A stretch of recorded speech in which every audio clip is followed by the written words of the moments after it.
This video is sponsored by Card Kingdom. You can find all the cards in this video in their store by using the links in the description below.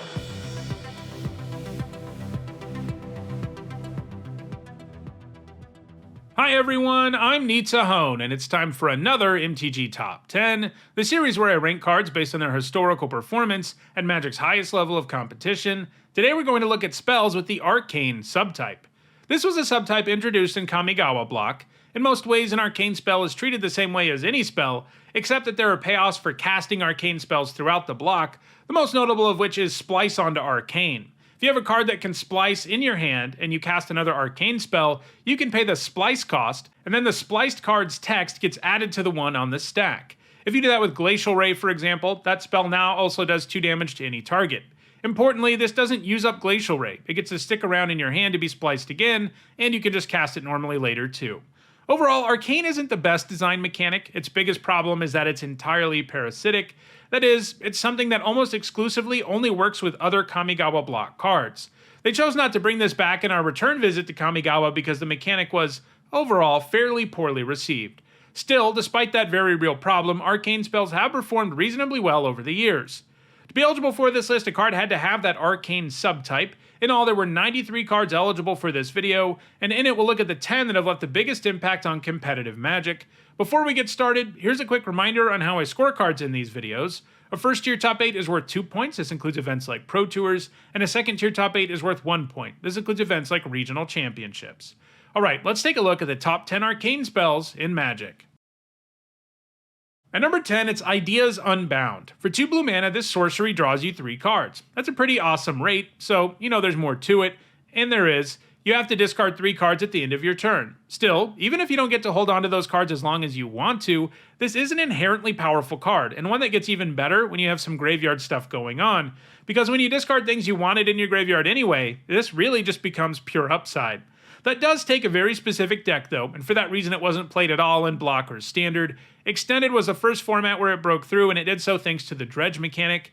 If a card with Dredge is in your graveyard, you can mill cards from your library instead of drawing a card, and you get the Dredge card back into your hand. In other words, Ideas Unbound potentially gives you 3 Dredge triggers, milling a huge chunk of your deck, while also helping you put more Dredge cards into your graveyard. It's seen more limited success in Modern, where it was featured in a Pyromancer Ascension deck at the very first Modern Pro Tour, but several cards from that deck got banned after the event, and Ideas Unbound has never found another home in the format. It has also seen intermittent success in Legacy Doomsday. It works well alongside that sorcery because it gives you access to many of the cards you tutor up with Doomsday, and in the more recent versions of the deck that use Thassa's Oracle as the primary win condition, it's often the card you put on top of your Doomsday pile. Still, it's never been a card that is always featured in Doomsday decks, as there are comparable draw spells. A lot of the time, it's just a 5th copy of Brainstorm when it does get played. That success does mean it has a good chance at continuing to gain points, even if it isn't doing so at a super high rate. Still, some of the cards in front of it haven't been active in a while, so it does have a real chance at moving up the list. At number 9, it's Hideous Laughter. For 2 generic and 2 black, this instant gives all creatures -2/-2, and it has Splice onto Arcane for 2 generic and 2 black. -2/-2 to everything at instant speed isn't something we see all the time, and Hideous Laughter ended up being an important sideboard card for keeping creature decks in check in both Block and Standard, where it gained all of its points back in 2005. It wasn't completely unheard of to splice in those formats either, as they were obviously the most arcane-dense formats of all time. At number 8, it's Peer Through Depths. For 1 generic and a blue, this instant lets you look at the top 5 cards of your library, and you put an instant or sorcery from among them into your hand. Digging 5 cards deep gives you a pretty good chance at finding a good spell for your situation. It didn't see any play in Block or Standard though, as there wasn't really a dominant spell deck in those formats. However, it did quite well for itself in extended Storm decks. It helped you find whatever you needed to continue to chain spells together, or it could help you find your win condition, Tendrils of Agony. Once Extended was retired in 2011 and Modern replaced it, it was able to find success in that format Storm decks too.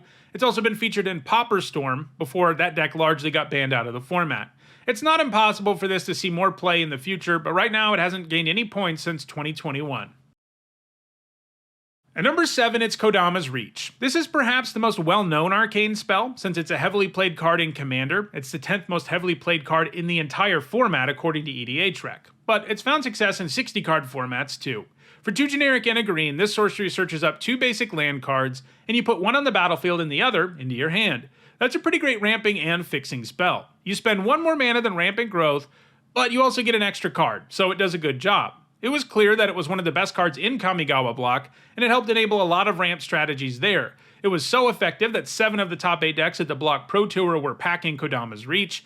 It also saw some significant play in standard ramp decks, and even has a random modern top 8 from a Scapeshift deck. It's been inactive for about a decade though. At number 6, it's Cranial Extraction. For 3 generic and a black, this sorcery has you name a card, and then you search target player's graveyard, hand, and library for all cards with the same name, and exile them.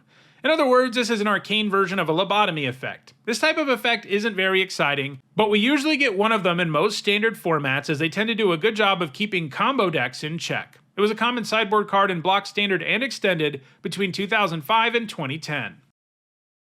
At number 5, it's Goros Vengeance. For 1 generic and a black, this instant reanimates a legendary creature from your graveyard and gives it haste, and you exile it at the beginning of the next end step. You can also splice it onto Arcane for 2 generic and a black.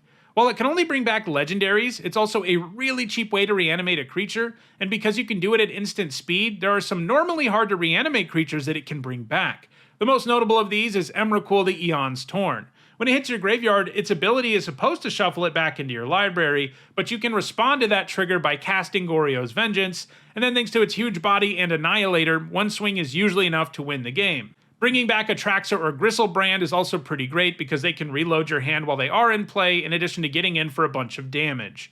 It's been in decks doing exactly those things in Modern since 2013, and it's likely to keep gaining points.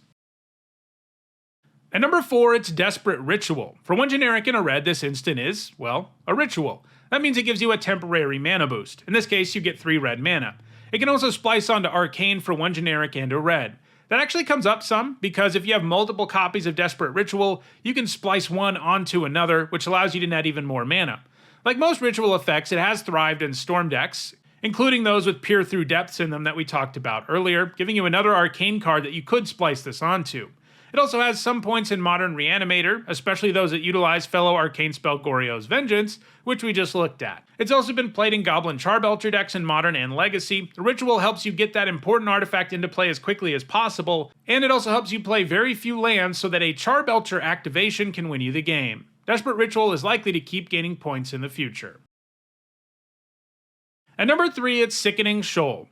There's a whole cycle of shoals in Betrayers of Kamigawa, all of which allow you to exile a card from your hand to cast them for free, and while all of them have seen at least some success, Sickening Shoal is actually the only one that made this list. For X and 2 black, it's an instant that gives target creature -X until end of turn, or you can exile a black card from your hand to cast it for free, and if you do it that way, that creature gets -X, where X is that card's mana value. Sickening Shoal saw a little bit of play in Block, but most of its points have come in Magic's most powerful format, Vintage, where it's a common sideboard and occasional main deck card in Dredge and Bazaar aggro decks. These decks run somewhere between 0 and 2 mana producing lands, so a free spell like the Shoal lets you interact with the opponent's creatures for 0 mana, and that's pretty important in some matchups. It's going to keep seeing play in Vintage going forward. At number 2, it's Through the Breach. For 4 generic and a red, this instant lets you put a creature from your hand on the battlefield and that creature gains haste. You sacrifice it at the beginning of the next end step. It can also splice onto Arcane for 2 generic and 2 red.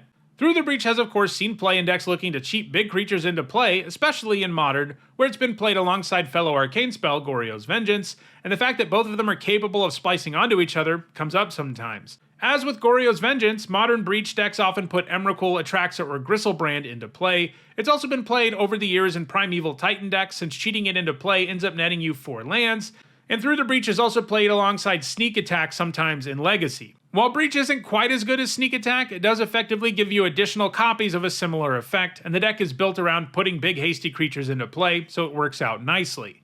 Through the Breach is going to keep gaining points, especially in Modern, but it's unlikely to ever catch the number 1 card on the list, which is Lava Spike. For 1 red mana, this sorcery does 3 damage to target player. The Spike is a super simple card. After all, it's nothing but a bad Lightning Bolt. Unlike Lightning Bolt, it's a sorcery, and it also can't hit creatures. This just shows you how great Lightning Bolt is, though, because Lava Spike is still an awesome card. 1 red mana to do 3 to an opponent is the sweet spot for burn decks, and Lava Spike is always going to have a home in any format where it's legal and burn is viable. So it should come as no surprise that the Spike has been played in burn decks in Modern, Legacy, Extended, and Pauper, and it's still seeing heavy play in Modern right now, so it's only likely to expand on its lead going forward. So those are the top 10 cards with the Arcane subtype. Do you want to splice onto Arcane? Then check out the description, where you can find a direct Card Kingdom link for each card that appeared in this video.